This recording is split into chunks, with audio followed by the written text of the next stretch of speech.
नमस्कार, समसामयिक विषयों पर आपके पसंदीदा कार्यक्रम विशेष में आपका स्वागत है। मैं हूं अभिलाषा पाठक। मनुष्य किसी भी स्थिति में हो, उसके मानवीय अधिकार उससे कभी भी छीने नहीं जा सकते। कोई भी देश चाहे युद्ध में घिरा हो, जीत रहा हो या हार रहा हो, उसके सैनिक हो या नागरिक, सबके मानवीय अधिकार सर्वोपरि हैं।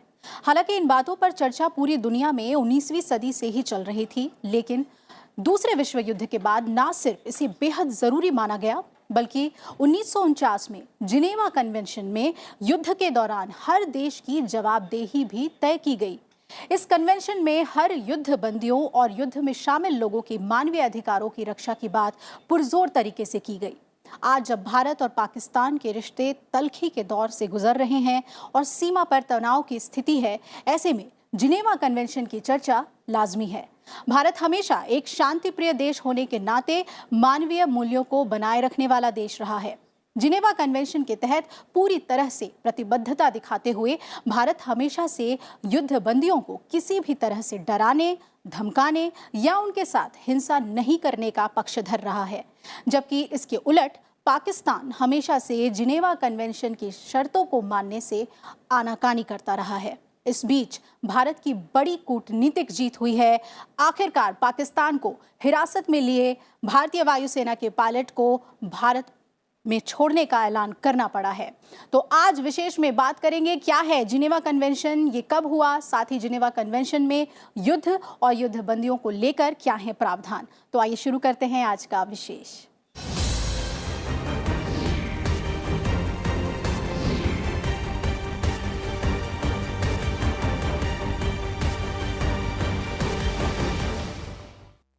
किसी भी युद्ध के परिणाम जितने भयावह होते हैं, उतने ही भयावह होती है युद्ध के दौरान या युद्ध के बाद युद्ध बंदियों से दुश्मन देश का बर्ताव। युद्ध बंदियों से किए जाने वाले अमानवीय व्यवहार को रोकने के लिए रेड क्रॉस सोसाइटी और दुनिया के कई देशों ने जिनेवा कन्वेंशन की पहल की। जिनेवा कन्वेंशन और उसके प्रोटोकॉल में कई अंतर्राष्ट्रीय संधियां हैं, जिनमें युद्ध की बर्बरता को सीमित करने वाले सबसे महत्वपूर्ण नियम हैं। आइए जानते हैं क्या है जिनेवा कन्वेंशन और कब इसे शुरू किया गया। 19वीं सदी के मध्य से पहले दुनिया में युद्ध बंदियों और युद्ध के दौरान भाग लेने वाले अन्य लोगों पर शत्रु देश की ओर से किए जाने वाले अमानवीय बर्ताव को रोकने के लिए न तो कोई कानून था और न ही अंतर्राष्ट्रीय स्तर पर ऐसा कोई कन्वेंशन हुआ था जो इस तरह के बर्ताव को रोकने का काम करे। युद्ध के दौरान युद्ध बंदियों, अन्य कामों में लगे लोगों, खासकर नागरिकों, स्वास्थ्य कार्यकर्ताओं, सहायक कामों में लगे लोगों के साथ ही घायल और बीमार लोगों के अधिकारों की रक्षा करने के लिए ही जिनेवा कन्वेंशन की शुरुआत हुई। जिनेवा कन्वेंशन और उसके प्रोटोकॉल का मुख्य मकसद अंतर्राष्ट्रीय स्तर पर मानवीय मूल्यों की रक्षा करना है। ये अंतर्राष्ट्रीय कानून के तहत युद्ध के प्रभावों को सीमित करने और युद्ध बंदियों के अधिकारों की संरक्षण की कोशिश करता है। देखिए, इसका जो इतिहास है वो काफी पुराना है। ये 19वीं सदी से 1864 वगैरह से चला आ रहा है, जब वहां पे यूरोप में बहुत सारे लड़ाइयां हो रही थी और लोग मारे जा रहे थे या पकड़े जा रहे थे और फिर उनके साथ बुरा बर्ताव हो रहा था। तो हेनरी डुनंट बोल के एक स्विस बिजनेसमैन थे, जिन्होंने ये सब दौरा किया और फिर उन्होंने अपील किया सब देशों को कि भाई ये जो बेचारे मर रहे हैं, वुंडेड हैं, इनका कोई देखभाल करने का तो होना चाहिए। तो आपको मालूम है उन्होंने वो रेड क्रॉस सोसाइटी बनाया था, जो अभी भी चल रहा है, रेड क्रॉस सोसाइटी। तो वहां से जो सिलसिला चला, फिर कई 1906, 1926 में भी कन्वेंशंस हुई, जैसे फर्स्ट वर्ल्ड वॉर के बाद।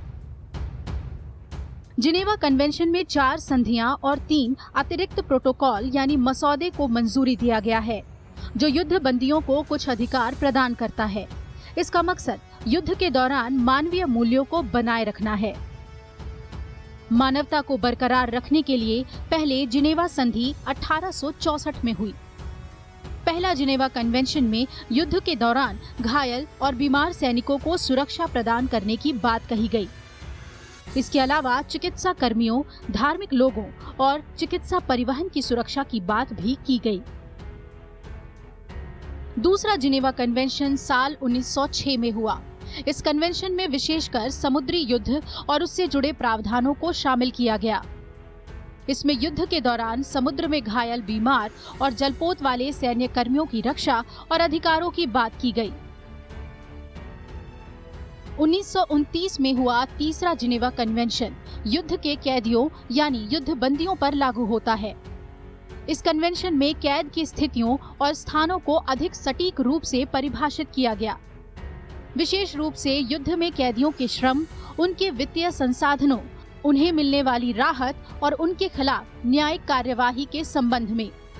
कन्वेंशन इस सिद्धांत को स्थापित करता है कि युद्ध के कैदियों को सक्रिय शत्रुता के उन्मूलन के बाद बिना देरी के रिहा किया जाएगा। देखिए, जिनीवा कन्वेंशन 4 तरह के जिनीवा कन्वेंशंस हैं, जिसको जनरली हम जिनीवा कन्वेंशंस बोलते हैं, मतलब प्लूरल में। कई 1906, 1926 में भी कन्वेंशंस हुई, जैसे फर्स्ट वर्ल्ड वॉर के बाद। फिर सेकेंड वर्ल्ड वॉर के बाद लोगों ने फिर बैठे, क्योंकि इतना नुकसान हुआ लोगों का, इतने लोग मरे, प्रिजनर ऑफ वॉर थे यहाँ बहुत देशों में। तो 49 में फिर सब लोग बैठ के इसको ये सारे तय हुआ। दूसरे विश्व युद्ध की विनाशकारी परिणामों को पूरी दुनिया ने देखा था। इस दौरान युद्ध बंदियों और नागरिकों पर हर तरह के अमानवीय व्यवहारों को अपनाया गया। दूसरे विश्व युद्ध की घटनाओं से सबक लेते हुए 1949 में चौथे जिनेवा कन्वेंशन का आयोजन हुआ। इसमें तीसरी जिनेवा कन्वेंशन के नियम कानूनों में संशोधन किया गया। चौथा जिनेवा कन्वेंशन कब्जे वाले या युद्ध वाले क्षेत्र के साथ साथ नागरिकों के संरक्षण की बात कहता है। इसके कन्वेंशन के तहत बड़े पैमाने पर युद्ध बंदियों के युद्धकालीन बुनियादी अधिकारों को परिभाषित किया गया है। इसमें नागरिक और सैन्य अधिकार शामिल हैं।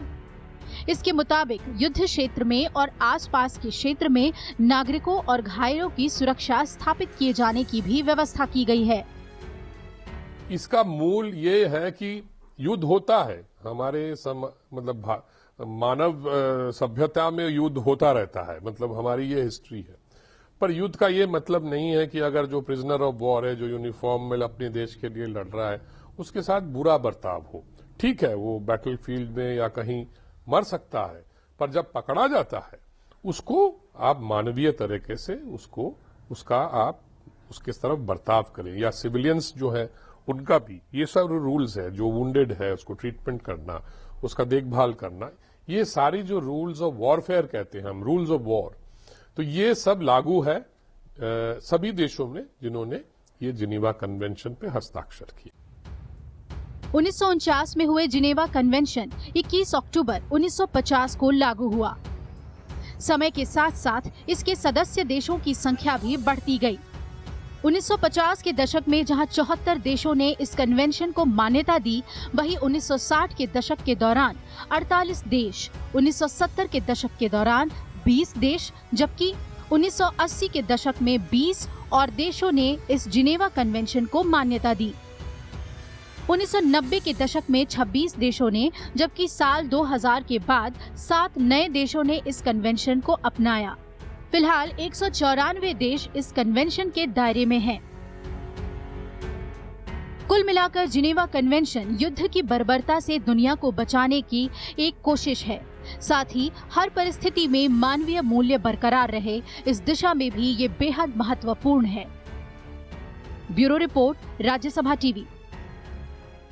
जिनेवा कन्वेंशन के तहत किसी भी प्रिजनर ऑफ वॉर यानी युद्धबंदी के साथ अमानवीय बर्ताव नहीं किया जा सकता। साथ ही युद्धबंदी को डराया धमकाया नहीं जा सकता और ना ही अपमानित किया जा सकता है। जिनेवा कन्वेंशन में युद्धबंदियों के अधिकारों की रक्षा के लिए कई प्रावधान किए गए हैं। दरअसल इन सब के पीछे का मकसद है कि युद्धबंदियों के मानवीय मूल्यों को हर हालत में बरकरार रखा जाए। जिनेवा कन्वेंशन का मकसद युद्ध के वक्त मानवीय मूल्यों को बनाए रखना है।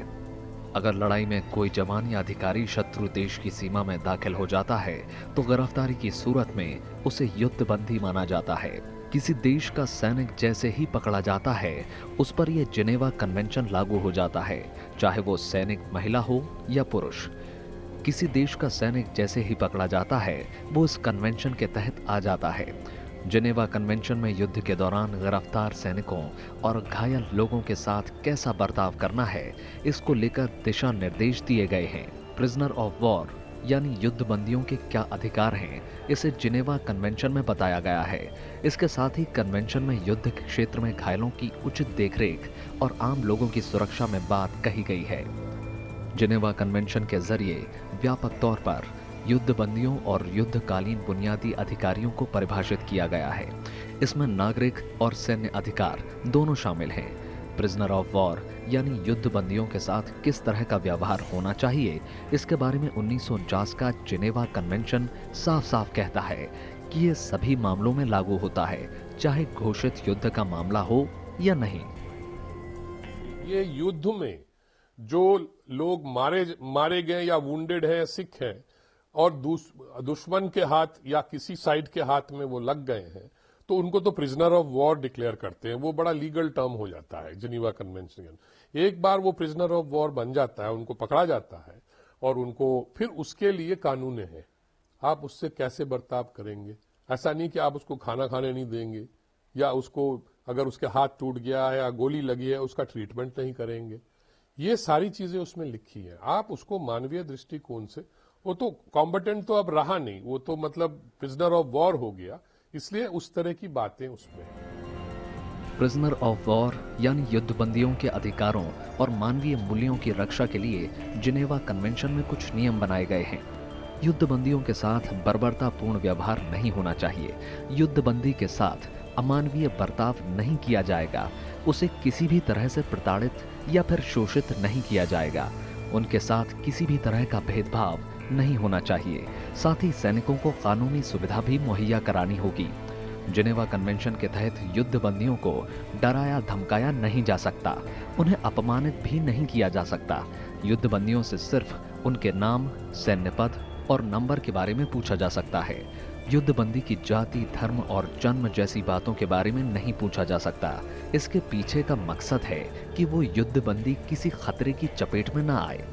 जिनेवा कन्वेंशन के अनुच्छेद 3 के मुताबिक युद्ध के दौरान घायल होने वाले युद्ध बंदी का अच्छे तरीके से उपचार होना चाहिए। युद्ध बंदी को उचित खाना पीना दिया जाना चाहिए और उसकी हर तरह से देखभाल भी होनी चाहिए। युद्ध बंदी के साथ रैंक के अनुसार प्रोटोकॉल देने की व्यवस्था की गई है। हिरासत में लेने वाला देश युद्ध बंदी के खिलाफ संभावित युद्ध अपराध के लिए मुकदमा चला सकता है, लेकिन हिंसा की कार्रवाई के लिए मुकदमा नहीं चलाया जा सकता। इसे अंतर्राष्ट्रीय मानवीय कानूनों के तहत स्वीकार किया गया है। युद्ध खत्म होने पर युद्ध बंदी को तुरंत रिहा किया जाना चाहिए और उसे उसके देश भेजा जाना चाहिए। कोई भी देश युद्ध बंदी के साथ ऐसा काम नहीं कर सकता जिससे कि जनमानस के बीच किसी तरह की उत्सुकता पैदा हो। यानी कोई भी देश युद्ध बंदियों को लेकर जनता में उत्सुकता पैदा नहीं कर सकता। युद्ध बंदियों को लौटाने के लिए पहले रेड क्रॉस को सौंपा जाता है। उसके बाद रेड क्रॉस के प्रतिबंधी ऐसे सैनिकों को उनके देश ले जाते हैं। सामान्य तौर पर दुनिया के ज्यादातर देश जिनेवा कन्वेंशन का सम्मान करते रहे हैं, लेकिन कुछ देशों ने इसका उल्लंघन भी किया है। Bureau report, Rajya Sabha TV. Pakistan की ओर से भारतीय वायुसेना के पायलट को हिरासत में लेने के बाद एक बार फिर से जिनेवा कन्वेंशन पर लोग बहस करने लगे। भारत ने पाकिस्तान को चेतावनी दी कि वो वायुसेना के पायलट को जल्द से जल्द और सुरक्षित रिहा करे। सभी ओर से पाकिस्तान पर दबाव पड़ा कि वो इस मामले में जिनेवा कन्वेंशन का पालन करे। भारत के प्रयासों और कूटनीति का पाकिस्तान पर असर भी पड़ा। आखिरकार पाकिस्तान को झुकना पड़ा, उसे भारतीय वायुसेना के पायलट को भारत को सौंपने का ऐलान करना पड़ा। जिनेवा कन्वेंशन एक बार फिर से सुर्खियों में है। भारत पाकिस्तान के बीच बने हालात की वजह से जिनेवा कन्वेंशन पर बात होने लगी। दरअसल 14 फरवरी को पुलवामा में हुए आतंकी हमले में सीआरपीएफ के 40 जवान शहीद हो गए। पाकिस्तान की सरजमी से सक्रिय आतंकी गुट जैश ए मोहम्मद ने इस हमले की जिम्मेदारी ली। भारत ने पाकिस्तान से इस हमले के दोषियों के खिलाफ सख्त कार्रवाई करने की मांग की। हालांकि तमाम अंतर्राष्ट्रीय दबावों के बावजूद पाकिस्तान ने जैश ए मोहम्मद के आतंकियों के खिलाफ कार्रवाई से इनकार किया। पाकिस्तान मानने को तैयार ही नहीं हुआ कि पुलवामा हमले में पाकिस्तान से सक्रिय आतंकी गुटों का हाथ है। इसके बाद भारत ने 26 फरवरी को एंटी टेरर ऑपरेशन किया। इसके तहत भारतीय वायुसेना ने 26 फरवरी को पाकिस्तान के बालाकोट स्थित जैश ए मोहम्मद के शिविर पर हमला कर भारी नुकसान पहुंचाया। भारत ने साफ किया कि यह मिलिट्री ऑपरेशन नहीं था, बल्कि एंटी टेरर ऑपरेशन था। आतंकवाद के खिलाफ भारत की इस कार्रवाई से पाकिस्तान में बौखलाहट बढ़ गई। अगले ही दिन यानी 27 फरवरी को सुबह पाकिस्तान ने अपनी वायुसेना का उपयोग करके भारतीय सीमा पर सैन्य प्रतिष्ठानों को निशाना बनाने की कोशिश की। हालांकि भारत ने पूर्ण रूप से सतर्कता और तत्परता बरतने के कारण पाकिस्तान के प्रयासों को सफलतापूर्वक नाकाम कर दिया। पाकिस्तान वायुसेना के मौजूदगी की खबर मिलते ही भारतीय वायुसेना ने उसका तुरंत जवाब दिया। इसमें पाकिस्तान के वायुसेना के एक लड़ाकू विमान को भारतीय वायुसेना के MiG-21 विसोन ने मार गिराया। इस क्रम में दुर्भाग्यवश हमने एक MiG-21 विमान खो दिया। इसके साथ ही पाकिस्तान ने भारतीय वायुसेना के विंग कमांडर अभिनंदन को हिरासत में ले लिया। इसके बाद पाकिस्तान ने विंग कमांडर अभिनंदन की तस्वीरें और वीडियो सोशल मीडिया पर सर्कुलेट कर दी। इसे जिनेवा कन्वेंशन का उल्लंघन माना गया। भारत ने बुधवार को पाकिस्तान के कार्यवाहक उच्चायुक्त को तलब किया और भारतीय पायलट की तत्काल और सुरक्षित वापसी की मांग की। भारत ने पाकिस्तान से कहा कि उन्हें कोई नुकसान नहीं पहुंचाया जाना चाहिए। भारत ने पाकिस्तान से भारतीय पायलट की तस्वीरों को दिखाए जाने पर भी कड़ी आपत्ति दर्ज कराई। भारतीय विदेश मंत्रालय ने स्पष्ट किया कि किसी घायल कर्मी को अशोभनीय रूप से दिखाए जाना अंतर्राष्ट्रीय मानवता कानून और जिनेवा कन्वेंशन का उल्लंघन है। पाकिस्तान की इस हरकत पर भारत ने कड़ी आपत्ति दर्ज कराई। भारत ने पाकिस्तान से साफ कर दिया था कि भारतीय पायलट की वापसी जल्द होनी चाहिए। भारत ने बेशर्त और फौरन वापसी पर लगातार जोर दिया। पाकिस्तान पर जिनेवा कन्वेंशन का पालन करने को लेकर लगातार दबाव बढ़ते गया। भारत की कूटनीतिक प्रयासों का जल्द ही असर भी हुआ। पाकिस्तान के प्रधानमंत्री इमरान खान को वहां की संसद में भारतीय पायलट को भारत को सौंपने का ऐलान करना पड़ा। Bureau report, Rajya Sabha TV. दुनिया भर में भारत की छवि एक शांति प्रिय और मानवतावादी देश की है। जिनेवा कन्वेंशन की तरफ भारत ने हमेशा अपनी प्रतिबद्धता दिखाई है। पाकिस्तान ने जब जब भारत की तरफ आंख उठाकर देखा, हमने उन्हें मुंहतोड़ जवाब दिया। लेकिन उन पर की गई कार्रवाई सदैव हमारी अपनी सुरक्षा के लिए थी। पाकिस्तान के साथ हुए हर युद्ध में हमने जिनेवा कन्वेंशन के तहत हर मानवीय मूल्यों को लागू किया, लेकिन इसके साथ ही अपने अधिकारों को कभी नहीं छोड़ा। चाहे वो 1971 में बांग्लादेश की मदद करते हुए पाकिस्तान को हराकर बड़ी तादाद में उनके युद्धबंदियों को रिहा करना हो, या फिर हमारे पायलट नचिकेता को पाकिस्तान के कब्जे से छुड़ाना हो, भारत हमेशा जिनेवा संधि को लेकर गंभीर और सचेत रहा है। जिनेवा कन्वेंशन में शामिल होने के बाद से भारत ने हर युद्ध में उससे जुड़े नियमों के प्रति अपनी पूरी प्रतिबद्धता दिखाई है। आज जब हमारा एक जाबाज सिपाही उनके कब्जे में है, तो पाकिस्तान को याद रहना चाहिए कि इतिहास में कितनी बार भारत ने इसी जिनेवा कन्वेंशन की शर्तों को कितनी शिद्दत के साथ निभाया है। 1971 के युद्ध में पाकिस्तान के हजारों युद्धबंदियों के साथ भारत ने जिनेवा कन्वेंशन के तहत लागू शर्तों को पूरी तरह से निभाया था। दरअसल 1971 की लड़ाई में भारतीय सेना और बांग्लादेश की मुक्ति वाहिनी सेना ने पाकिस्तान के साथ 13 दिन तक लड़ाई लड़ी। भारत ने पाकिस्तान को बड़ी शिकस्त देते हुए 16 दिसंबर 1971 को पाकिस्तान को सरेंडर करने पर मजबूर कर दिया। पाकिस्तानी जनरल नियाजी ने अपने 93,000 सैनिकों के साथ उस वक्त के पूर्वी पाकिस्तान में भारतीय सेना के सामने आत्मसमर्पण कर दिया था, लेकिन भारत सरकार ने जिनेवा संधि के मानवीय प्रावधानों को दिल से निभाया और बंदियों को हर मानवीय अधिकार दिया।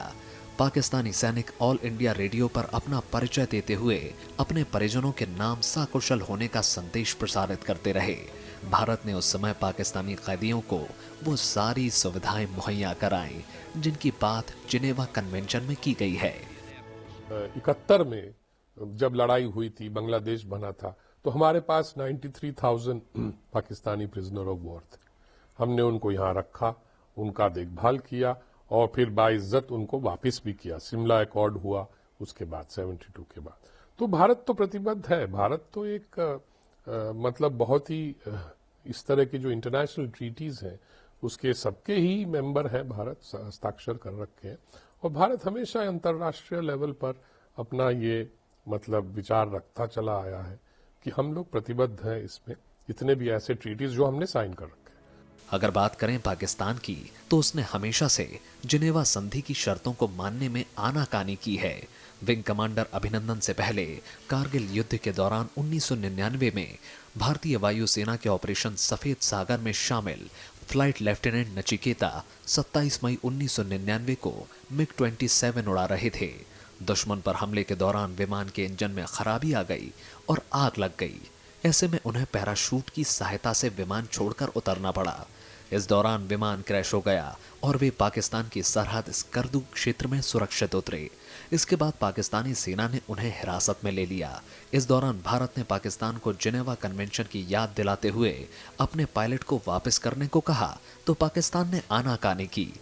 तब भारत की कूटनीतिक कोशिश के चलते पाकिस्तान पर अंतर्राष्ट्रीय दबाव पड़ा और आखिरकार उसने फ्लाइट लेफ्टिनेंट नचिकेता को रेड क्रॉस सोसाइटी को सौंप दिया। इस घटना के एक सप्ताह बाद वे भारत लौटे। युद्ध के दौरान किसी भारतीय पायलट के पाकिस्तान की सीमा में जाने का ये दूसरा अवसर था। जिन्होंने भी उस पर हस्ताक्षर किए हैं और रेटिफाई किए हैं उस एग्रीमेंट्स को, सारे देश प्रतिबद्ध हैं।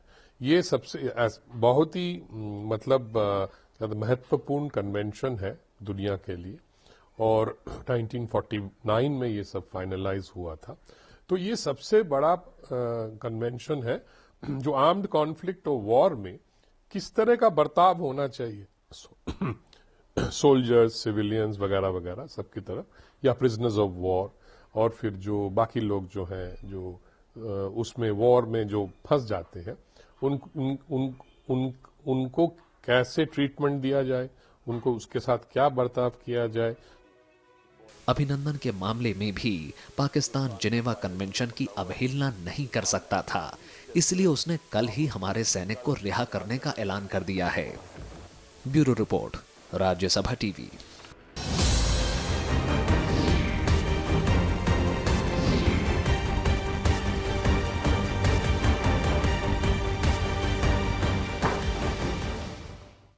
तो इसी के साथ आज विशेष में फिलहाल इतना ही। हमारी पूरी टीम को दीजिए इजाजत। नमस्कार।